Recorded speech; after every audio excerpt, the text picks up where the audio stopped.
ఎంతమంది మీరు జీవితాలు ఎదగాలనుకుంటున్నారు? ఇక్కడ ఎంతమంది ఆనందంగా జీవించాలనుకుంటున్నారు? ఎంతమంది ఆరోగ్యంగా జీవించాలనుకుంటున్నారు? ఎంతమంది మిమ్మల్ని మీరు తెలుసుకోవాలనుకుంటున్నారు? ఎంతమంది గురుస్థానికి ధ్యానం చేయడానికి వస్తున్నారు? చెప్పాను కదా, ఇక్కడ వచ్చిన తర్వాత నాకు చాలా హ్యాపీ ఓకే. ఇక్కడ 10 నిమిషాలైనా 5 నిమిషాలైనా ధ్యానం చేస్తే ఉన్న టెన్షన్స్ ఫ్రీ అవుతుంది. Okay friends, first of all మనము మన జీవితాల్లోకి ధ్యానం వచ్చిందంటే మనం ఫస్ట్ తెలుసుకోవాల్సిన విషయం ఏంటంటే మన జీవితంలో ఒక కర్మ ప్రక్షాళన జరిగింది. ధ్యానం అనేది అందరి జీవితాల్లో అంత ఆషామాషిగా రాదు. చాలామంది చెప్తుంటారు, నాకు ధ్యానం ఎప్పుడో తెలుసండి కానీ చేయలేదు, ఈ మధ్య కాలంలోనే మొదలుపెట్టామని. ధ్యానం తెలుస్తుంది, తెలిసిన తర్వాత చేయడానికి కొన్ని సంవత్సరాలు పడుతుంది. చేసిన తర్వాత ఇన్ని సంవత్సరాలు నేను ఎందుకు ఈ ధ్యానాన్ని కోల్పోయానా అని ఆలోచించే పరిస్థితి వస్తుంది. కానీ అప్పుడు చేస్తారంటే చేయరు, ఎందుకంటే మనం అనుకోగానే వచ్చేయలేము. దీనికి వచ్చాము అంటే ఆ స్థాయికి చేరాం కాబట్టి వచ్చాము. ఇక్కడికి వచ్చిన తర్వాత ఆ స్థాయి కోల్పోయి జీవిస్తే ఏమవుతుందంటే మళ్ళా ఎప్పటికో మళ్ళీ అలాంటి కనెక్టివిటీ ఒకటి వస్తుంది. మనం మన స్థాయిని తెలుసుకున్నా తెలుసుకోకపోయినా మనది ఆ స్థాయి. ఇప్పుడు వజ్రం అనేది తనకి వజ్రం అని తెలిసినా తెలియకపోయినా వజ్రమే కదా.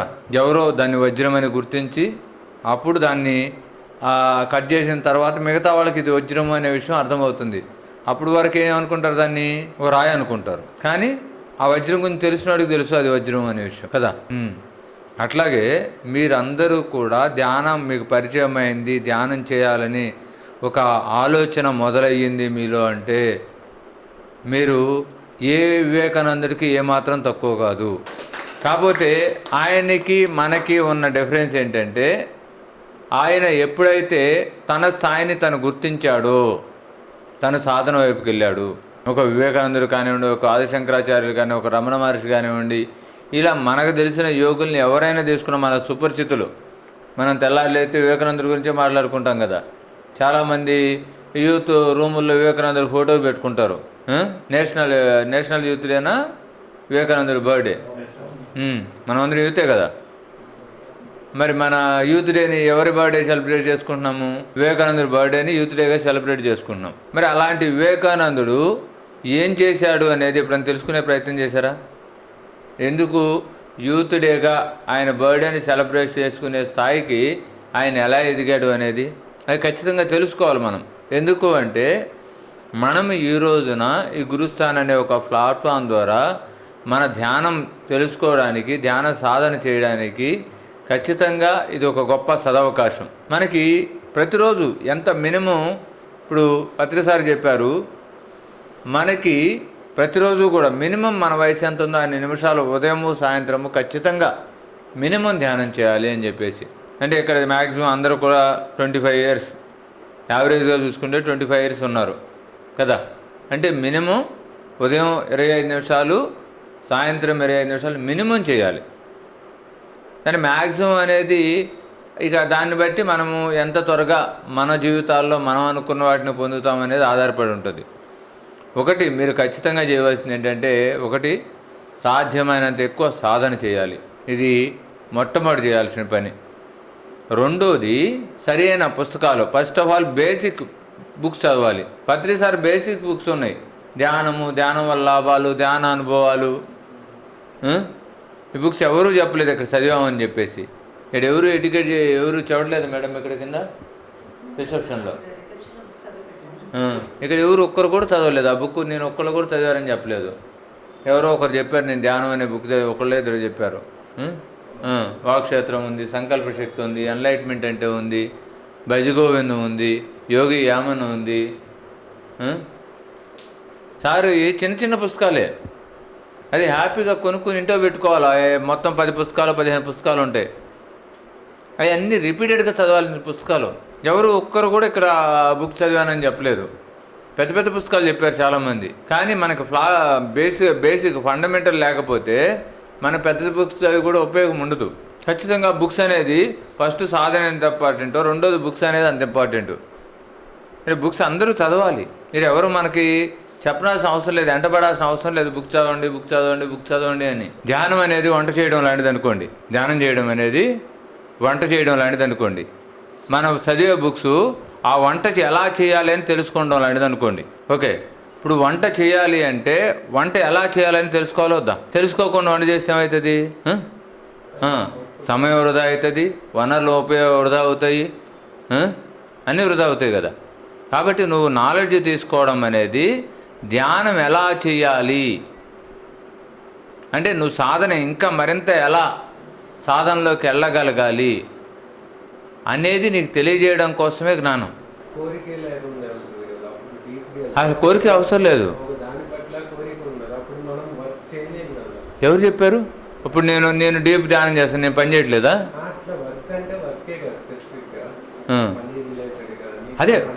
అదే నేను చెప్తున్నా. ఇప్పుడు నేను 17 సంవత్సరాల నుండి ఎంతో డీప్ ధ్యానం చేస్తున్నాను. నేను కొన్ని రోజుల పాటు నేను ధ్యానంలోనే ఉండిపోతాను. కానీ నా పర్పస్ అని నేను తెలుసుకున్న తర్వాత నా పర్పస్లో నేనేం చేయాలో చేస్తున్నాను. ఈ 17 సంవత్సరాల నా ధ్యాన జీవితంలో నేను ఫైనాన్షియల్గా కూడా ఒకరికి సహాయం చేశాను తప్ప ఒకరి మీద నేను ఎప్పుడూ ఆధారపడలేదు, ఈ రోజుకి కూడా. ఎందుకంటే నా జీవన విధానం నేను ఎలా జీవించాలనేది నాకు తెలుసు. అలా అని కొంతమంది ఇప్పుడు ఆధారపడి జీవిస్తుంటారు. వాళ్ళ జీవన విధానం అదే కరెక్ట్ అనిపించినప్పుడు, అదే వాళ్ళకి సంతృప్తి అనిపించినప్పుడు వాళ్ళకి అదే కరెక్ట్. ఇప్పుడు బుద్ధుడు కూడా సకలం వదిలేసి వెళ్ళి భిక్షాటం చేసుకున్నాడు. బుద్ధుడికి అదే కరెక్టు, అదే సంతృప్తి ఇచ్చింది బుద్ధుడికి. ఓకే, నాకేమనిపించింది? నాకేది సంతృప్తి ఇచ్చింది? నేను నా ధ్యానం నేను చేసుకోవడంతో పాటుగా నా ఉపాధిని నేను నా ఉపాధిని నేను పెంపొందించుకోవడం ద్వారా నా యొక్క వనరులు నేను సమకూర్చుకోవడంతో పాటు నలుగురికి ఇంకా సహాయం చేయాలి అనేది అది నాకు సంతృప్తినిచ్చింది. కాబట్టి ధ్యానం చేయడం వల్ల ఏమవుతుందంటే కంప్లీట్ కానివ్వండి. ధ్యానం చేయడం వల్ల ఏమవుతుందంటే ఫస్ట్ ఆఫ్ ఆల్ మన జీవన విధానం ఎలా ఉండాలి, మన పర్పస్ ఏంటి అనేది మనకు అర్థం అవ్వడం ద్వారా మనం చేయవలసిన పనులు చేస్తాము. అదర్వైజు ధ్యానంలోకి రాకముందు ఏమవుతుందంటే నీకు అనవసరమైన పనులు చేయడం ద్వారా దానిలో సంపాదన ఉండొచ్చు, ఇంకోటి ఉండొచ్చు. కానీ అక్కడ ఏమవుతుందంటే నీకు అసంతృప్తి అదే ఉంటుంది. నువ్వు చాలామందిని గమనించు, నెలకు లక్షల్లో శాలరీ వచ్చేవాళ్ళు కూడా అసంతృప్తిగా జీవిస్తుంటారు.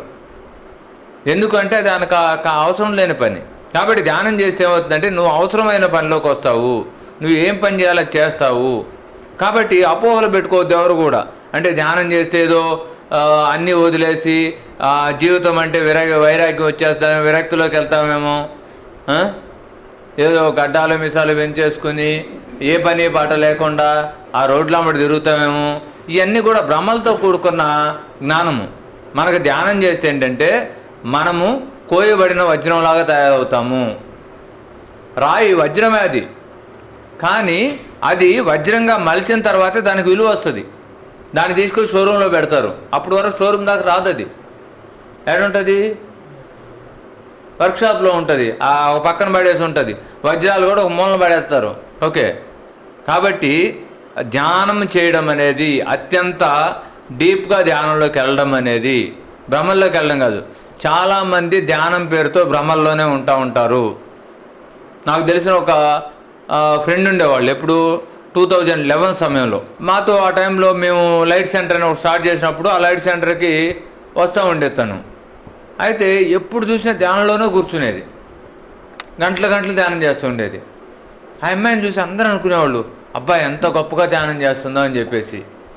కానీ ఆ అమ్మాయి ఏం చేసేదంటే ఒకానొక సందర్భం వచ్చిన తర్వాత కొంత డిస్టర్బ్ అయింది. ఆ డిస్టర్బ్ అయిన తర్వాత అప్పుడు కూర్చోబెట్టి మాట్లాడితే ఎంటైర్ ఆవిడ ధ్యానంలో కూర్చున్న సమయంలో ఏం చేసేదంటే ఆ కూర్చుని గతంలో జరిగిన సంగతుల్ని మళ్ళీ రిపీట్ చేసుకుంటూ ఉండేది. నాకు ఇలా నన్ను మోసం చేశారు, నా జీవితంలో ఎలా అయ్యింది, నా జీవితంలో ఎలా వాళ్ళ మదర్ను కోల్పోయింది, వాళ్ళ బ్రదర్ను కోల్పోయింది, ఇట్లా జీవితంలో చాలామందిని కోల్పోయి తను ఒంటరి తన తండ్రి కోల్పోయింది. ఇలా ఒంటరి అయిన తర్వాత ఎన్నో స్ట్రగుల్స్ ఫేస్ చేసిన తర్వాత ఆ స్ట్రగుల్స్ రిపీట్ చేసుకుంటూ ఆ సఫరింగ్ని ఎంజాయ్ చేయడం మొదలుపెట్టింది తను. అలా ఎంజాయ్ చేస్తూ కళ్ళు మూసుకుని ఆ యొక్క సఫరింగ్స్ని తలుచుకుంటూ అలా ఉండిపోయేది. అలా గంటలు కూర్చునేది. అందరు చూసిన వాళ్ళు ఏమనుకునేవాళ్ళు, ధ్యానం చేస్తుంది ఆమె, భలే ధ్యానం చేస్తుంది అనుకునేవాళ్ళు. కానీ చివరికి తెలిసిన విషయం ఏంటంటే ఆమె ధ్యానం చేయలేదు. ఆ యొక్క సఫరింగ్స్ చాలామంది చూడండి, అందరికీ కష్టాలు ఏదన్నా రాగాలే అందరికీ చెప్పుకుంటూ ఇష్టం. ఎవరన్నా రాగాలే చాలు మొదలేసేస్తారు, ఏడవడం మొదలేస్తారు, చెవడం మొదలేస్తారు. ఎందుకు అంటే వాళ్ళు ఎదుటి వాళ్ళు వాళ్ళ పట్ల చూపించే జాలి అనేది వాళ్ళకి ఎంతో ఇదిస్తుంది, ఒక తెలియని వ్యసనంగా మారిపోతుంది అది. కాబట్టి అందరూ జాలి కోరుకుంటుంటారు, ఎదుటి వాళ్ళు జాలి చూపించాలి. కాబట్టి అందరికి వెళ్ళి మన కష్టాలను చెప్పేసుకుని మన పరిస్థితులను చెప్పేసుకుని వాళ్ళ ద్వారా జాలిని పొందాలని ప్రయత్నం చేస్తాం. ఇవన్నీ కూడా ఏంటంటే తెలియకుండా మనల్ని మన నష్టాల్లోకి తీసుకెళ్ళడం, మనల్ని అనవసరమైన జీవితాన్ని సృష్టించుకోవడం లాంటివి అనమాట. కాబట్టి ఇలాంటి స్థితులను వదలాలి మనం ఖచ్చితంగా. ధ్యానం అనేది ఖచ్చితంగా మిమ్మల్ని ఉన్నత శిఖరాలను చేరుస్తుంది. నరేంద్ర మోడీ గారు ఆయన ఇంత గొప్ప ఆ పొజిషన్లో ఉండి అంత బిజీ షెడ్యూల్లో కూడా ఉండి రీసెంట్గా మన కన్యాకుమారికి వచ్చి వివేకానందుడి స్టాట్యూ దగ్గర ఆయన దగ్గర ఎన్ని రోజులు 2 రోజుల 3 days ధ్యానంలో ఉన్నారు. అప్పుడు ప్రపంచం అంతా ఆయన గురించి చెప్పుకుంటుంది, ధ్యానం చేయడం వల్ల ఎంత ఉన్నత శిఖరాలకు ఎగుతారా అని చెప్పేసి. కానీ ధ్యానం ఏం చేసింది ఆయన సరి అయిన మార్గం వైపు తీసుకొచ్చింది. ఆయన చిన్నప్పుడే పెళ్లి చేస్తే వదిలేసి వెళ్ళిపోయాడు, ఆయన ఆర్ఎస్ఎస్లో జాయిన్ అయ్యాడు. అప్పుడు అందరూ అనుకున్నారు కుటుంబాన్ని వదిలేసి వెళ్ళిపోయారు, ఇర్రెస్పాన్సిబుల్గా ఉన్నారని. మరి అలాంటి వ్యక్తే కదా ఈరోజు మనం గొప్పగా మాట్లాడుకుంటుంది. ఆ రోజు ఆయన ధ్యానం నమ్మే కదా, ధ్యానం పట్ల విశ్వాసం ఉండే కదా, అడుగులేస్తే కదా ఈ రోజున నరేంద్రుడు అంటే ప్రపంచానికి ప్రతీకగా మారాడు. హైందవ ధర్మం అంటే, హిందూ మతం అంటే అదొక మతం కాదు, అదొక జీవన విధానం అని చెప్పేసి ప్రపంచ దేశాలు కూడా ఈ రోజున వాటిని పాటించాలనే ఆలోచనని రేకెత్తిచ్చారు ఆయన. దాని అందరికీ ప్లాట్ఫామ్ ఏంటంటే మెడిటేషనే మరలా. కాబట్టి ఖచ్చితంగా ధ్యానం అనేది మన జీవితాల్లో వస్తే ఖచ్చితంగా మనం గర్వించదగ్గ విషయం. మన జీవితాలు మారడానికి అది ఒక గొప్ప అవకాశం. కాకపోతే ఏంటంటే మనకున్న అపోహల వల్ల, మనకున్న భయాల వల్ల మనం ఏదో కోల్పోతాం అనుకుంటున్నాం. ఖచ్చితంగా మనకు కావాల్సింది పొందాలి అంటే మనం కోల్పోవాల్సిందే. ఒక కుండ నిండా సరికాని నీరు ఉన్నాయి, దానిలో సరి అయిన నీరు నింపాలంటే ఏం చేయాలి? సరికాని నీరుని ఖచ్చితంగా తీసేయాలి. తీసేస్తేనే సరి అయిన నీటిని నింపగలుగుతాము. కాబట్టి మనం ధ్యానం చేసిన తర్వాత జీవితంలో చాలా కోల్పోవచ్చు. నేను ధ్యానంలోకి వచ్చిన కొత్తలో నాకు ధ్యానంలోకి రాకముందు కష్టాలు ఏమి లేవు. నాకు రోగం ఉంది కానీ కష్టం లేదు, నాకు ఫైనాన్షియల్ ఇబ్బందులు లేవు, హ్యాపీగా ఉండేవాడిని ఫైనాన్షియల్గా. కానీ ధ్యానంలోకి వచ్చిన తర్వాత 1.5 year నాకు తినడానికి తిండి లేకపోతే ఎక్కడ తిండి దొరుకుతుందని ఎదురు చూశాను. నువ్వు పడుకుంటా రూమ్ లేకపోతే ఈరోజు నిద్ర వస్తే ఆడపడుకోవాలని ఆలోచించాను. 1.5 year ఉన్నాను అట్లా. చాలామంది నన్ను తిట్టేవాళ్ళు, ఎందుకు నీకు ఇవన్నీ అవసరమా, ఇంట్లో ఏదో ఉందిగా శుభ్రంగా ఇంటికి వెళ్ళి, లేకపోతే ఇంట్లో మీ నాన్న వాళ్ళతో పాటు ఉండి వెళ్ళి ఎందుకు ఇవన్నీ. నాకు ఆశ్రయం ఇచ్చేవాళ్ళు కూడా నన్ను తిట్టి ఆ రోజు పడుకోవడానికి అవకాశం ఇచ్చేవాళ్ళు. అన్నం తీసుకొచ్చి పెట్టేవాళ్ళు కూడా తినేటప్పుడు 4 ముక్కలు చెప్తూ ఉండేవాళ్ళు, ఎందుకు నీకు ఇవన్నీ అవసరమా, ఇట్లా ఇళ్ళు పెట్టి తినే జీవితం నీకు అవసరమా అని చెప్పేసి. మా మిస్సెస్ నన్ను మ్యారేజ్ చేసుకోబోతుందని ఒక ఆలోచన బయటకు వెళ్ళిన తర్వాత ఎంతోమంది ఆవిడకి వెళ్ళి ఎన్నో రకాలుగా చెప్పారు, ఏముంది అబ్బాయి దగ్గర ఏముందని నువ్వు పెళ్లి చేసుకోబోతున్నావు అని చెప్పేసి. ఇవన్నీ డిఫాల్ట్గా ఉంటాయి. మనం చేస్తున్న పట్ల మన విశ్వాసం ఉంటే ఖచ్చితంగా ఏదో రోజు అయినా దాటుతాం. వాటిని చూసి ఆగిపోతే అక్కడే ఉండిపోయేవాళ్ళం. కాబట్టి జీవితంలో ఒక షిఫ్ట్ జరుగుతున్న క్రమంలో ఖచ్చితంగా అది ఏదైనా కావచ్చు, ఖచ్చితంగా ఒక టైం పీరియడ్ ఉంటుంది. ఆ పీరియడ్లో ఖచ్చితంగా మనం ఎన్నో స్ట్రగుల్స్ ఫేస్ చేస్తాము. ఆ స్ట్రగుల్స్ ఫేస్ చేసిన తర్వాత ఆ షిఫ్టింగ్ జరుగుతుంది. ఆ తర్వాతే ఒక పెనుమార్పు అనేది జీవితంలో జరుగుతుంది. అది భౌతిక ప్రపంచంలో మీరు ఎవరినైనా ఉదాహరణగా తీసుకోండి, ఎదిగినాలని. అప్పుడు రియల్ ఎస్టేట్ మనం చెప్తున్నా, రియల్ ఎస్టేట్లో కంపెనీలు పెట్టిన వాళ్ళందరినీ వాళ్ళ జీవితాల్లో చూడండి. వాళ్ళందరూ కూడా ఒక స్థాయిలో కనీసం తినడానికి తిండిలేని వాళ్ళు. త్రివిక్రమ్ గురించి మనం మాట్లాడుకుంటున్నాం. ఇప్పుడు త్రివిక్రమ్ ఏ స్థాయి నుండి ఎదిగాడు? హైదరాబాద్లో. ఆయన ఆ రోజు ఇవన్నీ నాకు కష్టం ఎందుకు, మా ఊరు వెళ్ళి ఏదో పని చేసుకుందాం అనుకుంటే త్రివిక్రమ్ మనకు ఉండేవాడా? ఏవైనా కూడా మన జీవితంలో షిఫ్టింగ్ జరగాలంటే ఖచ్చితంగా స్ట్రగుల్స్ ఒక ఫేజ్ దాటాలి. వాటిని చూసి ఆగిపోయి మనము ఇంకో మార్గం ఎత్తుక్కుంటే అక్కడే ఉండిపోతాం. ధ్యానం అనేది ఉత్కృష్టమైంది. ఖచ్చితంగా మనం దాన్ని విశ్వసించండి. ఫస్ట్ ఆఫ్ ఆల్ దాని గురించి లోతుగా అధ్యయనం చేయండి. దీనికోసం బుక్స్ చదవాలి. మనకు ఆ బుక్స్ నాలెడ్జ్ లేకపోవడం వల్లే ఆ యొక్క ఎంతోమంది ధ్యానుల యొక్క వాళ్ళ జీవితాల్లో ఫేస్ చేసిన ఆ యొక్క స్ట్రగుల్స్ యొక్క ఆ అనుభవం, ఆ జ్ఞానం, మనకి పరిజ్ఞానం లేకపోవడం వల్లే మనకి ఈ అపోహలు. ఒక యోగి ఆత్మకథ బుక్ చదవండి. మనకి రాయనే కాదు, ఇప్పుడు ఇక్కడ ఏంటంటే ఆ వజ్రానికి గతంలోకి వెళ్తే అదొక బొగ్గే కాలక్రమంలో వజ్రంగా మారుతుంది. దాన్ని తవ్వి తీసేశారనుకోండి అది బొగ్గుగానే వస్తుంది.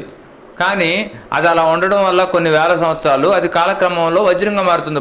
వజ్రం అంటే మళ్ళీ ఆడ నుండే రాదు, బొగ్గే వజ్రం అవుతుంది.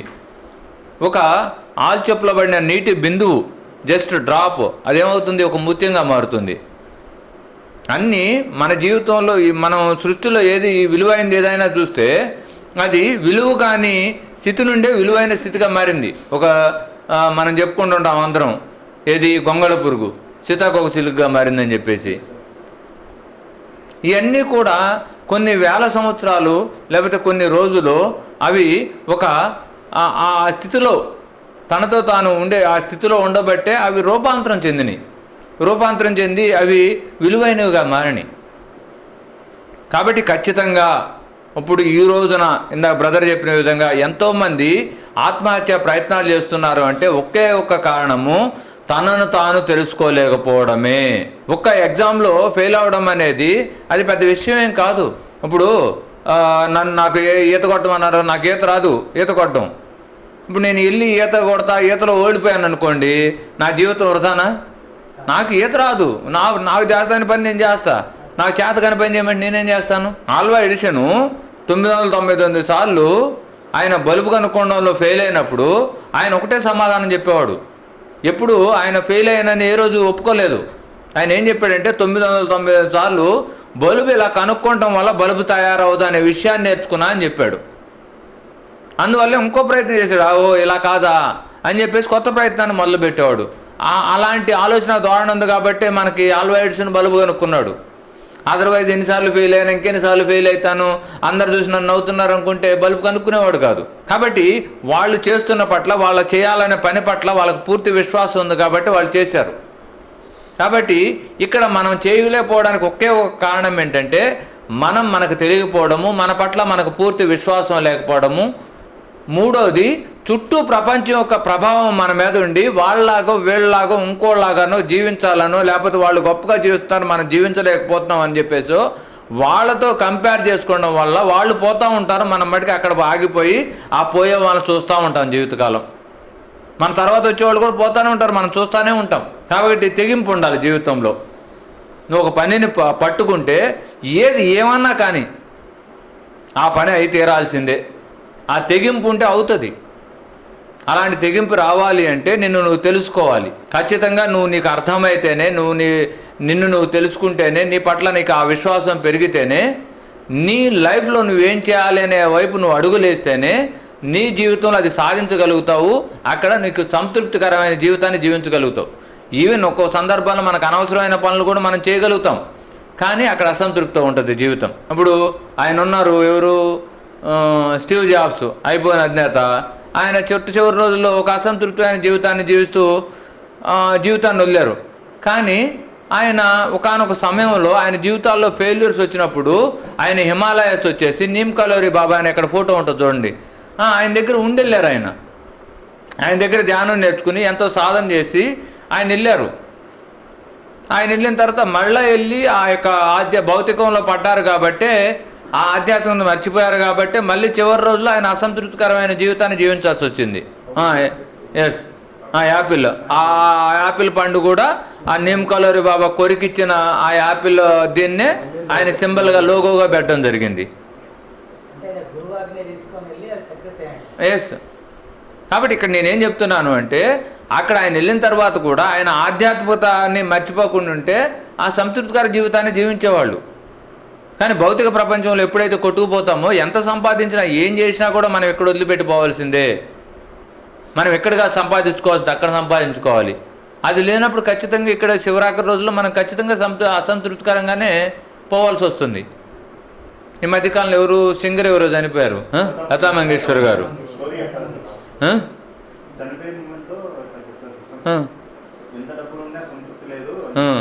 ఎస్. మరి ఆవిడ అంత గొప్ప సింగరు, అంత గొప్ప ఇన్స్పిరేషను, కానీ చివరి రోజులో ఒక అసంతృప్తికరమైన జీవితాన్ని జీవించారు. ఎందుకు?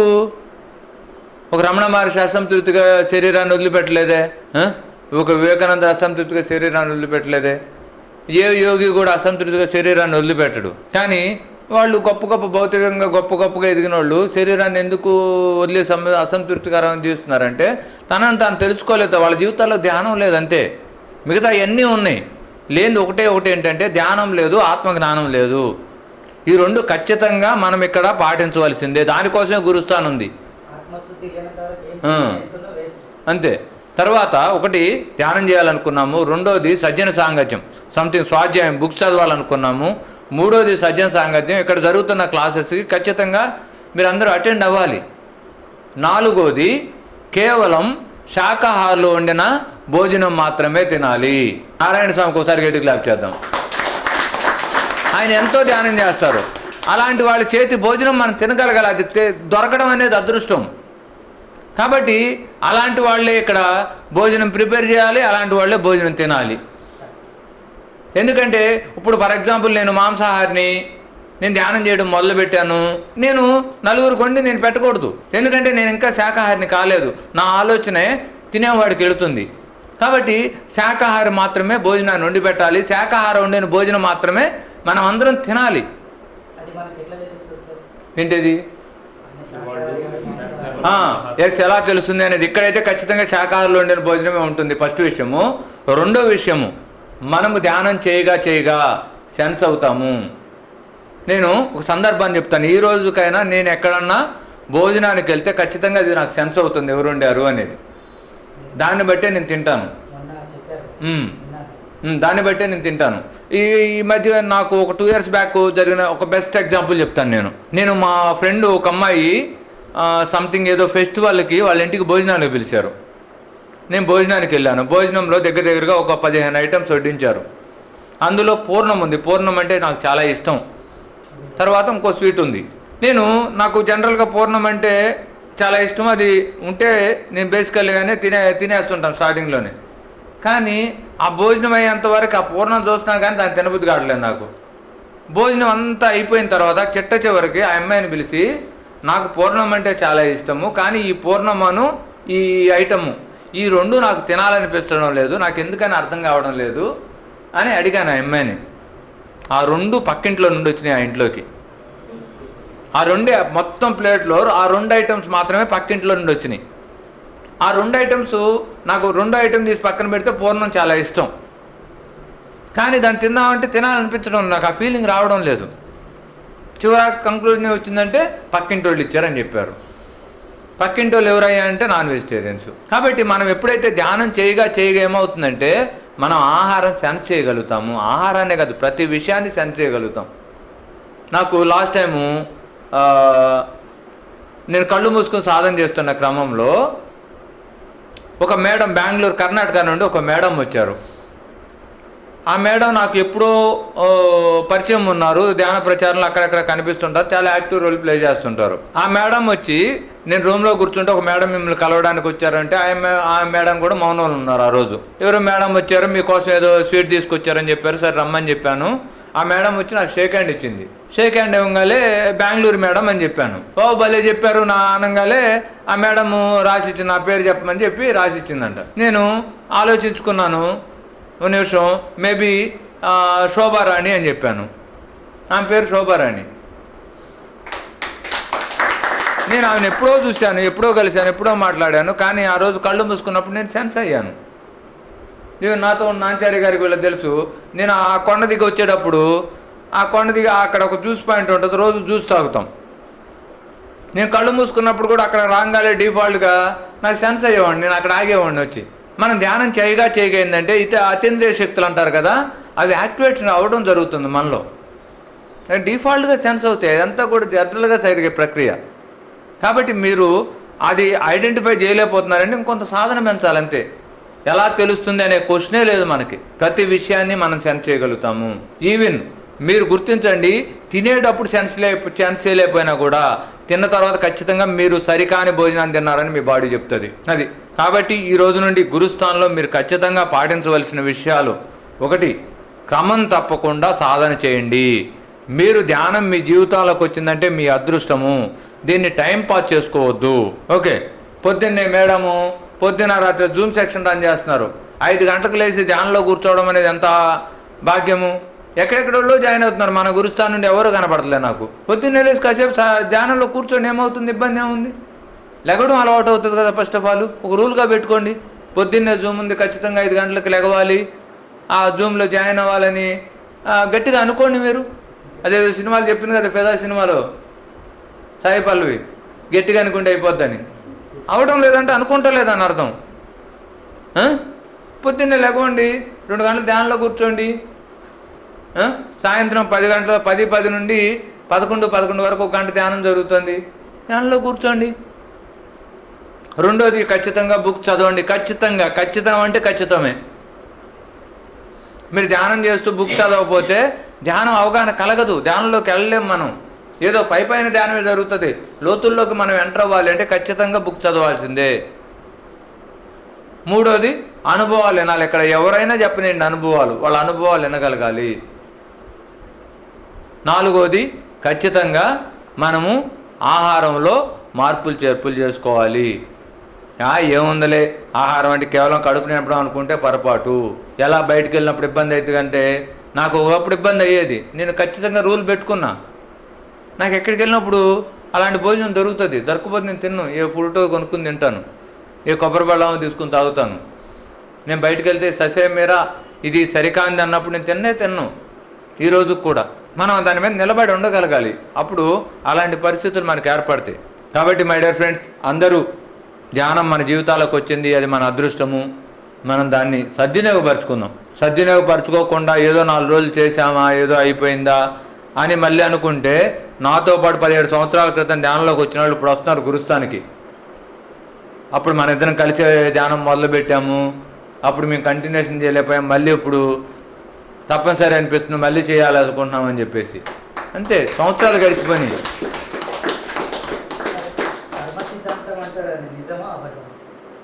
కర్మ సిద్ధాంతం అంటే ఏమీ లేదు. వంశపరంగా అంటే పూర్వీకులు ఒక కుటుంబం ఉన్నది, ఆ కుటుంబంలో ఒక వ్యక్తి వాడికి జీవితాంతం అట్లనే వెంబడించడం, వాడు అలాగే స్ట్రగుల్ అవ్వడం.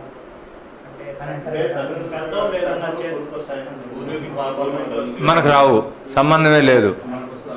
దాని గురించి ఎక్కడ ఏమి ప్రస్తావన అనేది ఎవరు తీసుకోవడం అనేది ఎక్కడ లేదు. ఏ పూర్వీకుల కర్మఫలం మనకు రాదు. కానీ ఎక్కడ వచ్చే అవకాశం ఉందంటే, ఇప్పుడు నేను ఒక పాపం చేసి డబ్బులు సంపాదించిన, దాన్ని నీకు ఇచ్చిన, నీకు కూడా తెలుసు నేను పాపం చేసి సంపాదించానని, నువ్వు దాన్ని అనుభవిస్తూ ఉంటావు. కాబట్టి అది పాప ఫలమే కదా, నువ్వు అనుభవిస్తున్నావు కదా. కాబట్టి ఆ ఫలం కూడా నీకు ఖచ్చితంగా షేర్ అవుతుంది.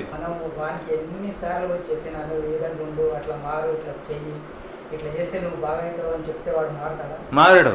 దాంతో మనం ఏం చేయలేము కదా. ఏం చేయలేము, వాళ్ళంటే మనం వదిలేసి అంతే. వాడు తెలుసుకొని వచ్చిన రోజు వాడు మనిషి అవుతాడు. నువ్వు చెప్పడం నీ ధర్మం, అంతే, పని అయిపోయింది. ఎవరి స్థాయి వచ్చినప్పుడు వాళ్ళు మారుతారు. నువ్వు చెప్పంగాలు మారిపోరు. చెప్పంగాలు మారిపోతే ఎంతమంది బుద్ధులు భూమి మీదకి రావాల్సిన అవసరం లేదు. అది ఒకటే ఏంటంటే, నువ్వు చెప్పడం నీ ధర్మం. ఫస్ట్ ఆఫ్ ఆల్ నువ్వు జీవించడం అనేది నీ ధర్మం, స్వధర్మం. నువ్వు జీవించాలి, నువ్వు తెలుసుకున్న సత్యంలో నువ్వు జీవించాలి ఫస్ట్. రెండోది నువ్వు తెలుసుకున్న సత్యాన్ని నువ్వు చెప్పాలి సెకండ్. అంతే. నేను చెప్పాను కదా, వాడు వినలేదు కదా, నేను చెప్తే అటెండ్ అనుకుని నువ్వు గర్వం ఫీల్ అయినా, లేకపోతే నేను చెప్తే అటెండ్ అని నువ్వు బాధ ఫీల్ అయినా, రెండు అజ్ఞానమే. నువ్వు చెప్పడం నీ ధర్మం అయిపోయింది, చెప్పేసావు అంతే. వాళ్ళ స్థాయి వచ్చేప్పుడు, ఇప్పుడు నువ్వు విత్తనం వేసావు, ఆ వర్షం పడినప్పుడు మొలకెత్తుతుంది. నువ్వు ఇప్పుడు విత్తనం వేసి నువ్వు మొలకెత్తమంటే మొలకెత్తదు. దానికి అనుగుణమైన వాతావరణం కలిగినప్పుడే మొలకెత్తుతుంది. కాబట్టి ఖచ్చితంగా ఆ సమయం వస్తుంది. ఓకే ఫ్రెండ్స్, ప్రతిరోజు మీకు వీలు ఉన్నప్పుడల్లా ఇట్లా ఒక 10 నిమిషాలు ఓకే, ఖచ్చితంగా. అంటే జూములని కాదు సార్, లైవ్గా కూర్చోవాలి. లైవ్గానే కూర్చుందని నేను ఇప్పుడు నేను ఏ రోజైనా వస్తాను ఇక్కడికి, నాతో కూడా నాకు ఇక్కడ కూర్చొని కుర్చీ వేసి క్లాస్ చెప్పమంటే నాకు ఇబ్బంది ఉంటుంది. కానీ ఇట్లా ఇంటరాక్ట్ అవడం అనేది నాకు చాలా సరదా. నేను ఇప్పుడు జస్ట్ ఇప్పుడు లక్ష్మీ మేడము ఆ పైన కూర్చుని ఉంటే మనోళ్ళు ఎవరు అడిగారు, ఎవరు మోహన్ ఎవరు అడిగితే 15 మంది దాకా ఉన్నారంటే, సార్ మీరు ఏమైనా 2 నిమిషాలు మాట్లాడతారంటే నేను క్లాస్ చెప్పను కానీ ఇంటరాక్షన్ అవుతా అని చెప్పేసి వచ్చాను. ఖచ్చితంగా మనము మీరు జనరల్ డిస్కషన్ ఎప్పుడు చేసుకుందామంటే నాకు ఎప్పుడు ఇంట్రెస్టే, సరదాగా ఇలా కూర్చుని మాట్లాడుకుని మనం ఒకరి అభిప్రాయాలను ఒకరు తెలియజేసుకుంటూ ఎండ్ ఆఫ్ ది డే ఒకళ్ళు ఎదుగుదలకు ఒకళ్ళు కారణం అవ్వాలి. మనం ఎదగడానికి ఆ తప్పంతో ఉండాలి. అంతే తప్పించి ఏదో వచ్చామా వెళ్ళామా నేను కూడా గురుస్థానికి వెళ్ళాను అని అటెండెన్స్ కాదు ఇక్కడ కావాల్సింది. అటెండెన్స్ ఎవరికి కావాలా? కాబట్టి ఇవాళ కూడా ఈరోజు నేను వచ్చాను 4 రోజుల నుండి నేను కంటిన్యూషన్ గురుస్థానం వెళ్తున్నాను నేను చెప్పుకున్నాను, దానివల్ల ఉపయోగం లేదు. వెళ్ళి ఏం చేశాను, ఎంత సాధన చేశాను, ఎంత శక్తిని తీసుకున్నాను, ఎంత రియలైజేషన్ పొందాను, ఇవి కావాలి మనకి. అంతే తప్పించి నేను వెళ్ళాను గురుస్థానం కంటే ఉపయోగం లేదు. 3-4 డేస్ ఉంటాను. నేను ఏ సమయంలో వస్తే ఆ సమయంలో మ్యాక్సిమం నేను ఆఫ్టర్నూన్ సెక్షన్ అంతా ఇక్కడే ఉంటాను. మనకి వీలు ఉన్నప్పుడల్లా మనం కూర్చొని మాట్లాడుకుందాం. ఓకేనా? ఇప్పుడైతే మీకు టైం అయింది, నాకు టైం అయింది. Okay, thank you. ఓకే, ఇవైతే అందరూ పాటించండి. ఎవరు ఇక్కడ గొప్పోళ్ళు ఎవరు లేరు, గొప్పోళ్ళు కాని వాళ్ళు కూడా ఎవరు లేరు. ఓకే, నేను గొప్పోడిని నాకంటే మీరు తక్కువోళ్ళని కాదు, మీరందరూ గొప్పవాళ్ళు మీ అందరికంటే నేను తక్కువని కాదు. స్పిరిచువాలిటీ అంటేనే ఈక్వాలిటీ. ఎవరి స్థాయికి తగిన విధంగా వాళ్ళ స్థాయిలో జీవిస్తూ ఉంటారు. ఇక్కడ నేనేదో గొప్పవాడిని అనే భావన ఎవరికైనా కలిగిందనుకోండి, అది ఖచ్చితంగా ఒక పెద్ద అగాధం అది. కాబట్టి అందరము న్యాచురల్గా ఉండాలంతే. ఎవరి స్థాయిలో వాళ్ళు న్యాచురల్గా పోతూ ఉండాలంతే. అంతే తప్పనిచ్చి ఆ యొక్క ప్రత్యేకమైన భావన ఎవరికి కలగకూడదు. అది ఈవెన్ ఎవరికైనా, ఇప్పుడు నాకు ఏదో నేను ప్రత్యేకము, నేనేదో ఇక్కడ ఫౌండర్ను కదా, లేకపోతే దీన్ని పెట్టింది నేనే కదా అని నాకు ప్రత్యేకమైన భావన కలిగినా కూడా అది నా అజ్ఞానమే, నాకు ఒక అగాధం అవుతుంది. నా స్థాయిని నేను కోల్పోతాను. అది నాకే నష్టం, మీకు ఎవరికి నష్టం కాదు. మీరు అందరు రంగాలే సార్ మీరు మంచి సెంటర్ పెట్టారు, మీరు గొప్పవాళ్ళు కదా అని మీరు అన్నారనుకో, అది నాకు ఒక పరీక్ష. అదేమవుతుంది, నేను ఏ స్థాయిలో ఉన్నానో నాకు అర్థమయ్యేలాగా చేస్తుంది. నేను ప్రత్యేకంగా అనుకున్నాను అంటే అది నన్ను నేను అగాధంలోకి నెట్టుకుంటున్నాను అని అర్థమే. ఇక్కడ ఎవరూ ప్రత్యేకం లేదు. ఎవరికి వాళ్ళ స్థాయిలో వాళ్ళు సహజంగా జీవిస్తూ పోతూ ఉండాలి. సహజంగా ఎప్పటికప్పుడు నేర్చుకుంటూ ఎదుగుతూ పోతూ ఉండాలి. అంతే తప్పించి నాంచారి గారు మీరు మొన్నే వచ్చారు, మీకేం తెలుసండి మీరు అన్నాను అనుకో, అది నా అజ్ఞానం అవుతుంది. ఒక్క రిక్వెస్ట్ అండి, అండ్ అట్లానే ఇప్పుడు సార్ అడిగినాడు, అది జస్ట్ కోరిక అనుకోండి. రిక్వెస్ట్ ఏంటంటే ఈ జూమ్ సెక్షన్లో మనకి చెన్నై నుంచి ఒక మేడం వస్తున్నారు daily morning and evening, Karnataka నుంచి ఒక మేడం వస్తున్నారు. మీ కోరిక ఎందుకన్నా అంటే ఇప్పుడు సార్ అడిగారు కదా మీ మాట వినాలని, మేము ప్రతిరోజు ఉంటున్నాం. ఈ మార్నింగ్ 5 to 7 మెడిటేషన్ అయిపోయిన తర్వాత 7 to 7:30 మధ్యలో నాగేంద్ర సార్ ప్రతిరోజు ఒక మెసేజ్ ఉంటుంది, లేదు మేము చెప్పే భావాలు ఆయన వింటున్నారు, ఆయన భావాలు మాకు షేర్ చేస్తున్నారు. మీకు ఎవరికైనా ఆ కోరిక ఉంది, సార్ని రోజుకు ఒకసారి చూడాలి, సార్ మాట వినాలి అనుకుంటే దయచేసి మీ అందరూ కూడా జూమ్లోకి రండి. మార్నింగ్ 5 o'clock లెవెల్ అయిపోతున్నాడు, 6 o'clock జాయిన్ అవ్వండి. అంటే ముందు అంటే 5 o'clock ఇబ్బంది అనుకుంటే నేను చూశారుగా 2 లక్షల బండి 6 గంటలకన్నా జాయిన్ అయ్యి 6 to 7 మెడిటేషన్లో పార్టిసిపేట్ చేయండి. 7 to 7:30 మధ్యలో సార్ మాటలు వినొచ్చు, సార్ని చూడొచ్చు. ఎందుకంటే నేను రోజు చూస్తున్నాను, మాట్లాడుతున్నాను కాబట్టి మీకు చెప్తున్నాను. అది రోజుకు ఒక మెసేజ్ సార్ వస్తుంది. గుర్తుపెట్టుకోండి అండి. మీరు మొన్న కూడా ఎవరో ఒక క్వశ్చన్ అడిగారు నన్ను. వాళ్ళు అడిగిన క్వశ్చన్ ఏంటంటే, నన్ను ధ్యానంలోకి వచ్చినప్పుడు చాలా బాగుండేదండి, ధ్యానంలోకి వచ్చినప్పుడు కొత్త అనుభూతులు కలుగుతూ ఉండేవి, పోను నాకు ఏ అనుభూతులు కలగడం లేదు, ఎలాంటి మార్పు లేదు, ధ్యానం చేసి ఉపయోగం లేదు అనిపిస్తుందండి అని చెప్పాడు. నేను ఆ రోజు ఒక సందర్భం చెప్పాను ఆయనకి, ఒక ఎగ్జాంపుల్ చెప్పాను. నీటిలో మునుగుతున్నప్పుడు అప్పుడు దాకా పొడిగా ఉన్న మనకి నీటిలో మునుగుతున్నప్పుడు తడైనట్టు తెలుస్తుంది. వన్స్ మునిగి నీటిలో ఉన్న తర్వాత మళ్ళీ తడైన భావన కలుగుతుందా? ఎందుకంటే నీటిలో ఉన్నాడు. మళ్ళీ ఆ తడైన భావన కలగాలంటే నగేజ్ తీసుకున్నట్లుగా మళ్ళీ 1 సంవత్సరం ధ్యానం మానేసి మళ్ళీ ధ్యానంలోకి రావాలనుకోవాలి. అప్పుడు మళ్ళీ తడైన ఎండిపోతే ముందు ఆరిపోతే మళ్ళీ తడైన భావన కలుగుతుంది. దానిలో ఉండిపోతే కలగదు కదా. కాబట్టి నీకు ఏ అనుభూతి కలగడం లేదంటే ఆల్రెడీ నువ్వు ఆ స్థితిలోకి వెళ్ళిపోయావు, దానిలో మునిగి తేలుతున్నావు. కాబట్టి నీకు కొత్తగా ఏ అనుభూతి రాదు. కాబట్టి అనుభూతి కోసం మళ్ళీ నేను మానేసి మళ్ళీ సంవత్సరం తర్వాత వస్తాను, లేదా 2 సంవత్సరాల తర్వాత వస్తానంటే ఏమంటారు? దాన్ని ఏమంటారు నాగేష్? ఎక్స్పీరియన్స్ అంటారు. ఆ ఎక్స్పీరియన్స్ వల్ల మన లైఫ్లో మనం ఎంతో సమయాన్ని కోల్పోయామనిపిస్తుంది. కాబట్టి కొత్త అనుభూతుల కోసం ఎవరు ప్రయత్నాలు చేయొద్దు. ధ్యానం మీరు సైలెంట్గా నిశ్శబ్దం కూర్చోవాలంతే, మీరు శ్వాసను గమనించే ప్రయత్నం చేయాలంతే. కానీ ప్రతిసారి సంవత్సరాల తరబడి మీకు ఆ అనుభూతులు కలుగుతూ ఉండవు. ఓకే, అది